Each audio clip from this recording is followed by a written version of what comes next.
ఒక చీకటి రాత్రి ఎవరు ఊహించని ఒక సంఘటన, ఒక ఇంట్లో దాగి ఉన్న భయంకరమైన రహస్యం. అది బయటకు వచ్చిన తర్వాత ఆ కుటుంబం జీవితాలు పూర్తిగా మారిపోతాయి. ఎందుకంటే అక్కడ సాధారణమైన భయం కాదు, తప్పించుకోలేని ఒక చీకటి శక్తి ఎదురు చూస్తుంది. ఆ శక్తి నుంచి బయటపడటానికి వాళ్ళు చేసే పోరాటమే ఈ సినిమా కథ. హారర్ సినిమాలు చూసిన వాళ్ళకు కూడా ఒక కొత్త భయాన్ని చూపించే ప్రయత్నం చేసిన సినిమా. నమస్కారం ఫ్రెండ్స్, ఈరోజు మనం మాట్లాడుకోబోయే సినిమా ఈవిల్ డెడ్ బర్న్. ఇది ఒక డార్క్ హారర్ థ్రిల్లర్. మొదటి నుంచి చివరి వరకు ప్రేక్షకుల్లో ఉత్కంఠను కొనసాగించేలా తెరకెక్కించిన సినిమా. కథలోకి వెళ్తే, ఒక కుటుంబం ఊహించని పరిస్థితుల్లో ఒక ప్రమాదకరమైన ప్రదేశంలో చిక్కుకుంటుంది.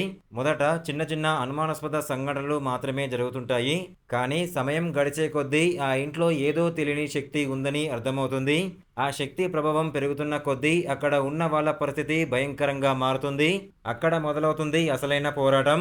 తమ కుటుంబాన్ని కాపాడుకోవాలా, లేక ఆ భయంకరమైన శక్తి ముందు ఓడిపోవాలా అనే ప్రశ్నతో కథ ముందుకు సాగుతుంది. ఈ సినిమాలో ముఖ్యంగా ఆకట్టుకునే విషయం దాని వాతావరణం, చీకటి ప్రదేశాలు, భయాన్ని పెంచే సన్నివేశాలు, ఒక్కసారిగా వచ్చే షాకింగ్ మూమెంట్స్ ప్రేక్షకులను కథలోకి తీసుకెళ్తాయి. దర్శకుడు భయాన్ని కేవలం సన్నివేశాలతో కాకుండా నిశ్శబ్దం ద్వారా కూడా చూపించే ప్రయత్నం చేశారు. భయం, బాధ, ఆందోళన, ప్రాణాల కోసం చేసే పోరాటాన్ని చాలా సహజంగా చూపించారు. అయితే కొన్ని సన్నివేశాలు చాలా తీవ్రంగా ఉండటం వల్ల అందరికీ నచ్చకపోవచ్చు. కానీ హారర్, సస్పెన్స్, థ్రిల్లర్ సినిమాలు ఇష్టపడే వారికి మాత్రం ఈ సినిమా మంచి అనుభూతిని ఇస్తుంది. మొత్తంగా చెప్పాలంటే ఈవిల్ డెడ్ బర్న్ అనేది భయం, సస్పెన్స్, థ్రిల్ కలిపిన ఒక డార్క్ హారర్ అనుభవం. హారర్ జానర్ ఇష్టపడే వాళ్ళు ఒక్కసారి చూడవచ్చు.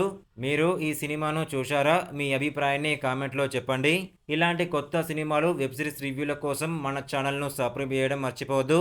ఇలాంటి బెస్ట్ హారర్ మూవీ రివ్యూస్ కావాలనుకుంటే మన వాట్సాప్ గ్రూప్లో జాయిన్ అవ్వండి. డిస్క్రిప్షన్లో లింక్ ఇచ్చాను.